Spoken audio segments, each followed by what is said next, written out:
Hello friends, आज हम बात करेंगे कुछ कॉमन गलतियों के बारे में जो हार्ट फेलियर के पेशेंट्स करते हैं, यानी कॉमन मिस्टेक्स जो हार्ट फेलियर के पेशेंट्स करते हैं उन्हें नहीं करनी चाहिए। ये इस टॉपिक का सेकंड पार्ट है। पार्ट 1 में हमने कुछ कॉमन गलतियों के बारे में बात करी थी। आज उसे कंटिन्यू करके कुछ और मिस्टेक्स के बारे में बात करेंगे जिसे यदि आप अवॉइड करें तो हार्ट फेलियर मैनेजमेंट थोड़ा ईजी हो जाएगा, बेटर हो जाएगा। टॉपिक पर जाने से पहले जो लोग हमारे चैनल पर नए हैं उन्हें रिक्वेस्ट करूँगा कि चैनल को सब्सक्राइब करें, वीडियोज़ को लाइक और शेयर करें। अगला कॉमन मिस्टेक जो लोग करते हैं वो है हार्ट का प्रॉपर डाइट नहीं रखते हैं मेंटेन। हार्ट हेल्दी डाइट का मतलब है कि सैचुरेटेड फैट मत ले, तेल घी वगैरह कम ले, शुगर कम ले, नॉनवेज कम ले, ताज़ा फल सब्जी ज़्यादा ले, पोर्शन साइजेस में क्या चीज़ को कितना खा रहे हो उसको मैनेजमेंट करिए। ये सारी चीज़ों का विशेष ध्यान रखना ज़रूरी है। हर बीमारी की अलग रिक्वायरमेंट होती है। अगर नलियों के ब्लॉकेज का प्रॉब्लम है तो उसका डाइटरी रिक्वायरमेंट अलग होगा, वैल का प्रॉब्लम है तो अलग होगा, एंटीकोएगुलेंट्स पे पेशेंट है तो उसका डाइटरी रिक्वायरमेंट अलग होगा। तो हर बीमारी के हिसाब से आपकी क्या डाइटरी रिक्वायरमेंट है वो डॉक्टर के साथ डिस्कस करके उसको मैनेज करिए, लेकिन उस पर ध्यान देना आवश्यक है। उसको इग्नोर करने से प्रॉब्लम बढ़ सकती है। अगला कॉमन मिस्टेक है कि लोग एक्सरसाइज नहीं करते। हार्ट फेलियर में सिर्फ दवाई ले लेने से ही काम चल जाए ऐसा ज़रूरी नहीं है। आपको उसके लिए एक्सरसाइज भी करना आवश्यक है। जितना अग्रेसिवली आप एक्सरसाइज करेंगे उतना आपको फ़ायदा मिलेगा। और एक्सरसाइज कौन सी कर सकते हैं, कैसी कर सकते हैं, क्या प्रिकॉशन रखना चाहिए, उस पर ऑलरेडी हमने काफ़ी वीडियोस किए हैं। हमारे एक्सरसाइज के प्लेलिस्ट में आप देख सकते हैं। इसके अलावा लोग लाइफस्टाइल चेंजेस पर भी ध्यान नहीं रखते हैं। स्मोकिंग, ड्रिंकिंग, अल्कोहल, ये सारे व्यसन पर ध्यान नहीं देते हैं। लाइफस्टाइल में स्ट्रेस मैनेजमेंट पर फोकस नहीं करते, हार्ट फेलियर सिम्टम्स मैनेजमेंट पर फोकस नहीं करते हैं। तो यदि आप अपनी लाइफस्टाइल को चेंज नहीं करोगे तो हार्ट फेलियर मैनेजमेंट और टफ होते जाएगा। मैं ऐसा नहीं कहता हूँ कि हार्ट फेलियर के सारे पेशेंट्स को खाना पीना सब कुछ बंद करके बैठ जाना चाहिए, वैसा नहीं है। लेकिन ये है कि अगर आप प्रॉपर अच्छी तरह से अगर अपना लाइफस्टाइल मेंटेन करते हो तो बार बार प्रॉब्लम्स आने का चांस काफ़ी कम हो जाता है। तो हार्ट फेलियर मैनेजमेंट में ज़रूरी है कि आप जिस हिसाब से आपको रिक्वायरमेंट दी गई है, आपकी बीमारी है, जिस तरह का आपको हार्ट फेलियर है उसके हिसाब से अपनी लाइफस्टाइल को चेंज करें और उसको प्रॉपरली फॉलो करें ताकि बीमारी बार बार होने का चांस थोड़ा कम हो जाए। इसके अलावा अगली कॉमन मिस्टेक लोग करते हैं वो है दवाइयों को खुद से मैनेज करने का प्रयास। लोग कई बार क्या है, मुझे ये ठीक नहीं लग रहा है, ये अच्छा नहीं लग रहा है, ये दवाई खाने से गड़बड़ होती है, बिना डॉक्टर को पूछे, बिना डिस्कस किए लोग अपनी दवाइयों को अपने हिसाब से चेंज करने लगते हैं, जिससे प्रॉब्लम्स होने का चांस बढ़ जाता है। और खासकर हार्ट पेशेंट्स में, क्योंकि ये बीमारी ऐसी है जिसमें कई बार बीमारी बिगड़ जाती है, पता नहीं चलता, अब संभालना कई बार मुश्किल भी पड़ता है। तो आपको ऐसी लापरवाही नहीं करनी चाहिए। दवाइयों में कोई भी चेंज करना है, डोज कम करना है, ज़्यादा करना है, एडजस्ट करना है, बंद करना है, ये सारी ही चीज़ें डॉक्टर से पूछने के बाद या डिस्कस करने के बाद ही हो तो ज़्यादा सेफ रहेगा। इसके अलावा लोग कई बार जो डॉक्टर्स के इंस्ट्रक्शंस है उसको समझने में गलतियाँ करते हैं। डॉक्टर ने आपको क्या बताया है, कौन सी दवाई कैसे लेनी है, क्या चीज़ों को ध्यान रखना है, क्या चीज़ों पर विशेष ध्यान रखने की आवश्यकता है, वो सारी चीज़ों को अगर आप इग्नोर करेंगे तो बीमारी बढ़ने का अंदेशा ज़्यादा होता है। तो इसलिए आपको सारी मेडिकेशंस या सारे लाइफस्टाइल रिलेटेड जो चेंजेस हैं या जो भी चीज़ें आपको बताई गई है वो इंस्ट्रक्शंस को समझना है और प्रॉपरली फॉलो करना है। यदि आपको नहीं समझ में आ रहा है एक बार में, दो बार में, तो वापस पूछिए। अगर नहीं समझ में आ रहा है तो बहुत सारे वीडियोज़ है, बहुत सारी चीज़ें अवेलेबल है जो आपको एजुकेट करती हैं। हमारा चैनल भी इस मामले में एक इनिशिएटिव लेता है कि आपको एजुकेट करता है इस बारे में। तो ये सब चीज़ों से सीखने का प्रयास करिए, लेकिन गलतियाँ मत करिए।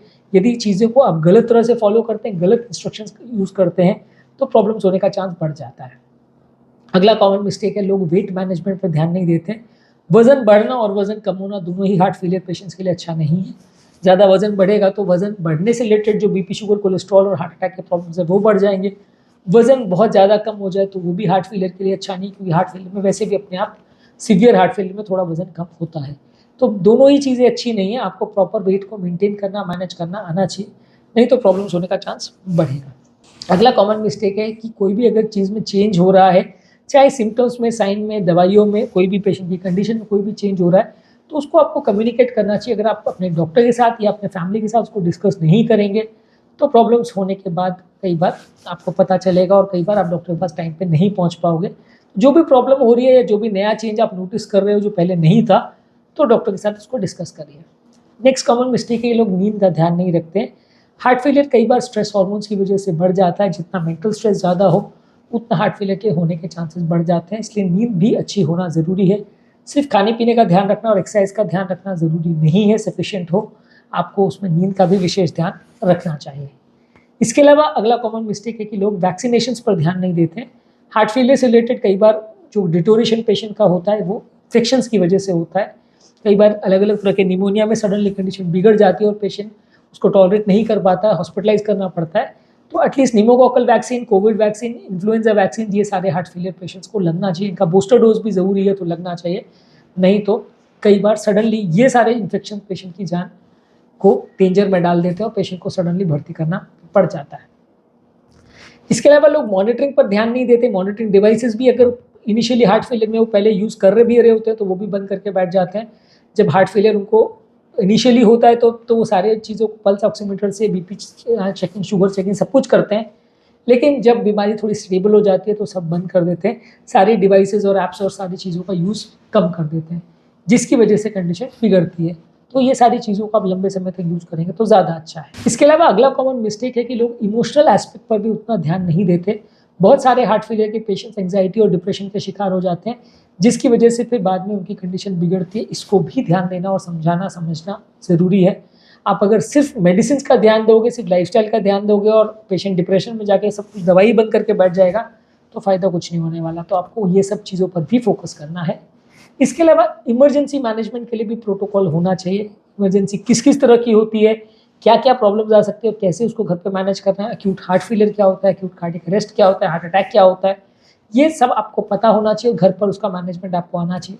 हमारे चैनल पर इससे रिलेटेड काफ़ी सारे वीडियोस ऑलरेडी अवेलेबल है। आप हमारे इमरजेंसी मैनेजमेंट के प्लेलिस्ट में चेकआउट कर सकते हैं इन सब चीज़ों को। ये सारी चीज़ें पता होने से काफ़ी मैनेजमेंट ईजी हो जाता है और घर पर आप अननेसेसरी पैनिक नहीं करते हो, क्योंकि होता ये है कि जब पेशेंट की सडनली कंडीशन बिगड़ती है, इमरजेंसी आती है, तो घर वालों के हाथ पांव फूल जाते हैं, वो मैनेज कर नहीं पाते हैं और 10-20 गलतियां कर देते हैं, जिसकी वजह से पेशेंट की हालत और बिगड़ जाती है। तो आपको ये सब चीज़ों का भी ध्यान रखना ज़रूरी है। हर चीज़ का इमरजेंसी मैनेजमेंट प्लान रेडी होना चाहिए। इसके अलावा प्रॉपर एक्शन प्लान भी रेडी होना चाहिए कि अगर कुछ सिम्टम्स हो तो क्या करना है, अगर कंडीशन बिगड़े तो क्या करना है, सांस फूले तो क्या करना है, पैल्पिटेशन हो तो क्या करना है। ये सारी चीज़ों को भी थोड़ा आपको पता होना चाहिए। सब चीज़ डॉक्टर के भरोसे छोड़ दिया और वो डॉक्टर के पास भी नहीं जा रहे हैं तो फिर तो गड़बड़ होना लगभग तय हो जाता है। या तो आप डॉक्टर पर छोड़ दें तो फिर रेगुलरली डॉक्टर के पास जाते रहें और उसको डिसाइड करने दें, और अगर आपने खुद को एजुकेट कर लिया और डॉक्टर के पास नहीं जा रहे हैं तो एटलीस्ट खुद को एजुकेट करके प्रॉपरली मैनेज और मेंटेन करें और जहाँ ज़रूरत है वहाँ डॉक्टर को दिखाइए, तो इससे थोड़ा मैनेजमेंट बेटर हो जाएगा। इसके अलावा आपको फाइनेंशियल कंसिडरेशन पर भी ध्यान रखना है। कई बार लोग क्या है, दवाइयों के बजट की वजह से धीरे धीरे करके दवाइयाँ सब बंद कर देते हैं। खासकर जो कॉस्टली मेडिसिन होती हैं, कई बार उनको सबसे पहले लोग बंद कर देते हैं किसी ना किसी बहाने से, और बाद में जब कंडीशन बिगड़ती है तो उससे कई गुना ज़्यादा कॉस्ट हॉस्पिटलाइजेशन का या ट्रांसप्लांटेशन का या डिवाइसेस का उनको पे करना पड़ता है। तो इसलिए हमारा सजेशन ये है कि एटलीस्ट दवाइयों का कॉस्ट भले जो भी है मैनेज करिए, क्योंकि हार्ट फेलियर में दवाइयों से काफ़ी इंप्रूवमेंट हो सकता है, बशर्ते आप दवाइयों को कंटिन्यू रखें। यदि आप दवाइयों के मामले में लापरवाही करते हैं तो फिर सिम्टम्स के और हार्ट फेलियर के बिगड़ने का चांस बहुत ज़्यादा हो जाता है और लॉन्ग टर्म प्रॉब्लम्स होने का चांस बहुत ज़्यादा हो जाता है। तो आज के टॉपिक में हमने बात करी कुछ कॉमन मिस्टेक्स के बारे में जो हार्ट फेलियर के पेशेंट्स करते हैं। इन सारी चीज़ों को यदि आप अवॉइड करते हैं तो हार्ट फेलियर के बिगड़ने का चांस कुछ हद तक कम हो जाएगा। उम्मीद करूँगा कि आज के टॉपिक में कुछ नई बातें जानने को मिली होगी। जो लोग हमारे चैनल पर नए हैं उन्हें रिक्वेस्ट करूँगा कि चैनल को सब्सक्राइब करें, वीडियोज़ को लाइक और शेयर करें।